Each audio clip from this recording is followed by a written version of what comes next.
Dans cette vidéo, je te raconte 7 curiosités sur le célèbre château de Versailles, l'un des sites touristiques les plus populaires en France, qui attire chaque année des millions de visiteurs venus du monde entier pour découvrir son histoire fascinante, son architecture grandiose et ses magnifiques jardins.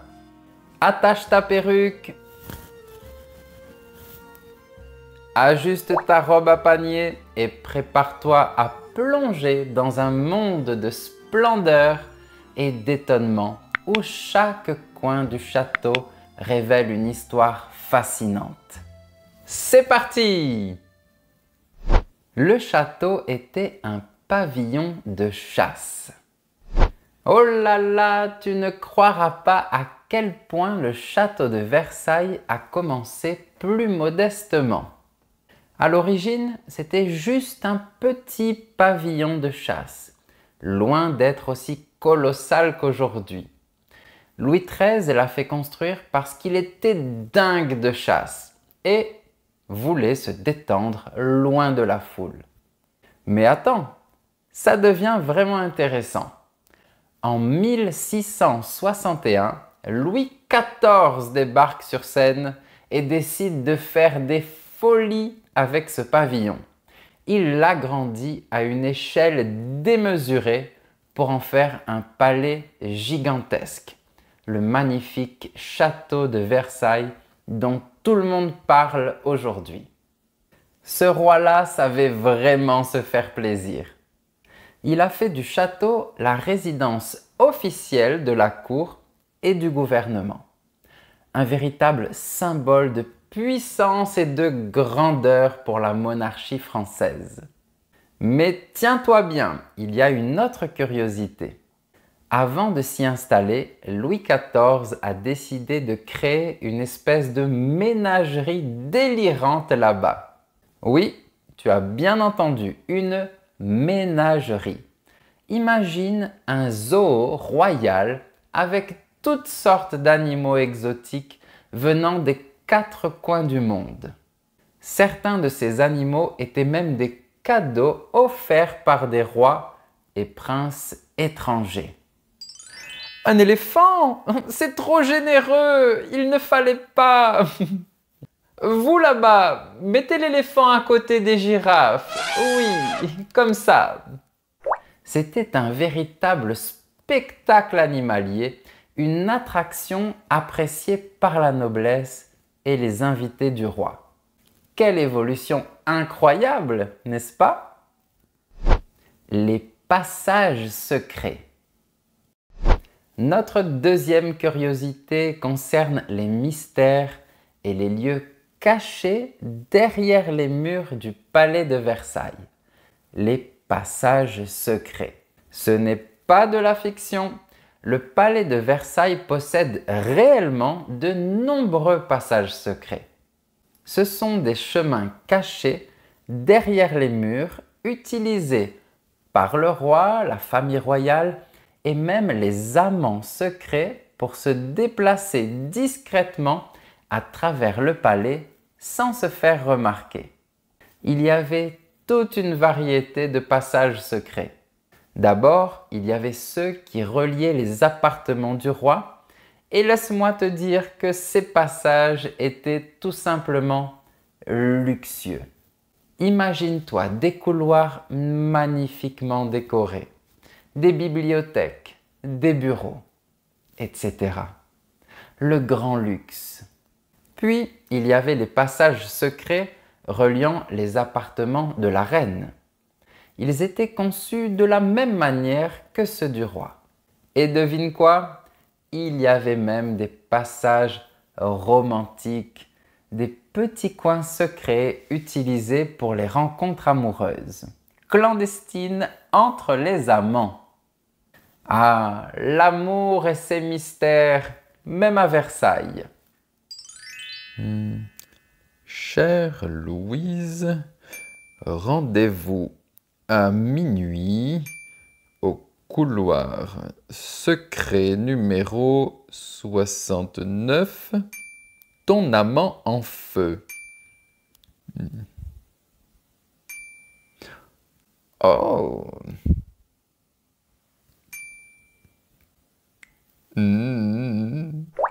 Et bien sûr, il y avait aussi des passages de service utilisés par le personnel du palais pour se déplacer rapidement et efficacement. Bon, je dois admettre que ces passages-là n'étaient pas aussi luxueux que ceux réservés au roi, mais ils avaient leur importance. Le truc, c'est que la plupart de ces passages secrets ne sont pas accessibles au public. Ils font partie des zones interdites du château, gardant leurs secrets bien cachés.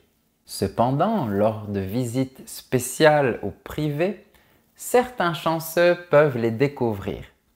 Mais ne t'inquiète pas, même lors des visites guidées traditionnelles, ces passages secrets sont souvent évoqués, ajoutant une touche de mystère et d'aventure à l'expérience. Le rituel du lever et du coucher du roi. À l'époque où le palais de Versailles était la résidence principale des rois, les nobles qui y résidaient devaient respecter le protocole.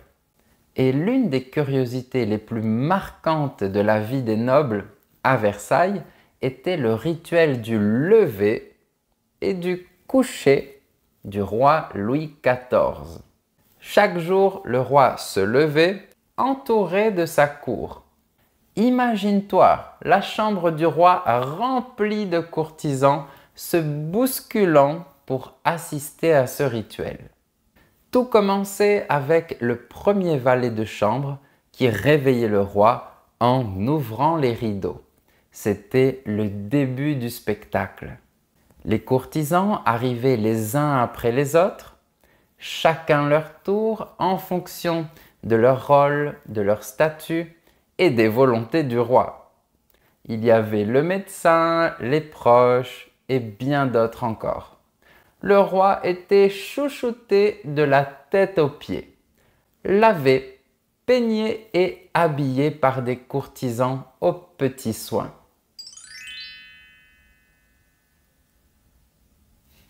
C'est bon, ça ira, je suis naturellement beau.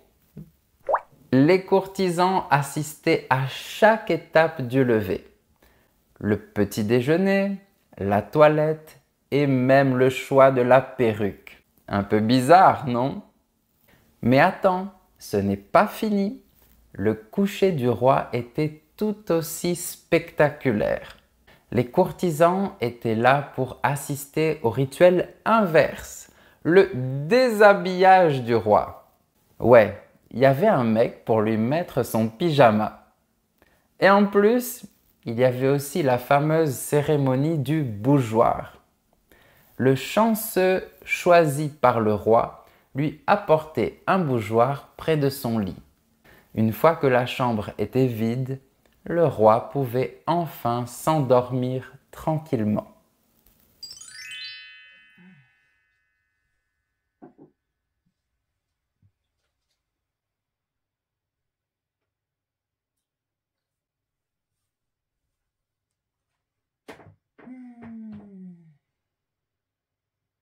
Ces rituels étaient en réalité des occasions pour les courtisans de montrer leur loyauté.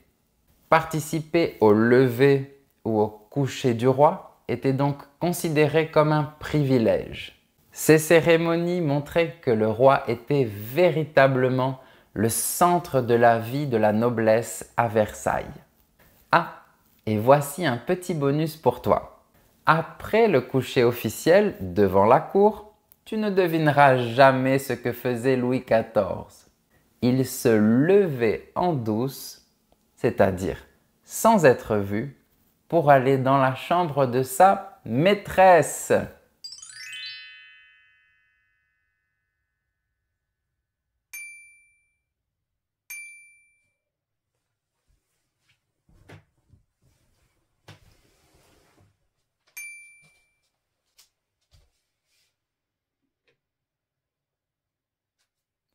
Et le truc le plus bizarre, c'est qu'il était toujours accompagné de quelqu'un qui lui portait ses affaires, y compris son pot de chambre.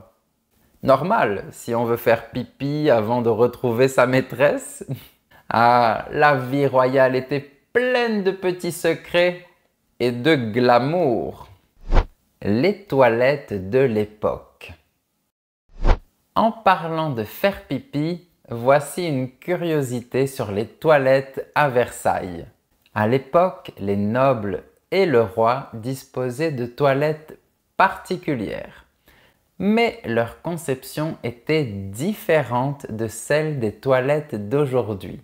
Dans leurs somptueux appartements privés, ils avaient des cabinets de toilettes spécialement aménagés, équipés d'un meuble particulier, la fameuse chaise percée. La chaise percée était en fait un siège avec un trou au milieu. Oh oui, tu as bien entendu. C'était un meuble, parfois même orné de luxueux détails qui permettaient aux nobles de faire leurs petites affaires en toute tranquillité. Ah, la vie de confort à la française. Mais attends, ce n'est pas tout. Les nobles étaient souvent assistés par un valet de chambre ou une dame de compagnie quand ils allaient aux toilettes. Imagine un peu la scène avec tout un staff pour t'accompagner dans tes besoins les plus intimes. Allez Louis, tu peux le faire! Un dernier effort! Fais-nous un gros soleil! Et la nuit? Eh bien, les nobles avaient souvent leur propre pot de chambre qui était vidangé le matin. On ne peut pas dire que c'était très glamour, mais c'était la réalité de la vie quotidienne à Versailles. Mais tu sais quoi? Louis XIII et Louis XIV ont eu une idée brillante. Ils ont fait construire des toilettes publiques dans différents endroits du château pour permettre aux visiteurs de faire leurs besoins en toute tranquillité. C'était un véritable soulagement pour les visiteurs qui avaient déjà bu 4 litres de vin juste avant. Mais bon, la vie quotidienne à Versailles était bien différente de la nôtre en matière de toilettes. Les normes d'hygiène et les installations sanitaires modernes que nous connaissons aujourd'hui sont arrivées bien plus tard. Les fontaines du jardin. Maintenant, laisse-moi te raconter une curiosité sur les fontaines du jardin de Versailles. À l'époque, elles fonctionnaient grâce à un système hydraulique complexe, mais il y avait un petit hic. Les dispositifs de pompage d'eau n'étaient pas suffisamment puissants pour alimenter toutes les fontaines du château en même temps. Quelle déception, n'est-ce pas? Mais les jardiniers avaient une astuce géniale pour résoudre ce problème. Pour donner l'impression que les fontaines fonctionnaient normalement quand le roi se promenait dans les jardins, des domestiques communiquaient entre eux en sifflant quand le roi passait, pour activer alternativement les jets d'eau des fontaines les plus proches. Le roi arrive, ouvre le robinet. De cette façon, le roi pouvait admirer les jardins dans leur intégralité et avoir l'illusion que toutes les fontaines marchaient parfaitement bien. Même aujourd'hui, les fontaines de Versailles continuent d'émerveiller les visiteurs qui se promènent dans les jardins, leur offrant une expérience magique mêlant architecture, eau et art. Le hameau de la Reine. Prépare-toi à découvrir une curiosité des plus charmantes sur le palais de Versailles. Le hameau de la Reine. Imagine un petit village rural pittoresque construit dans le parc du château de Versailles, créé à la demande de la reine Marie-Antoinette.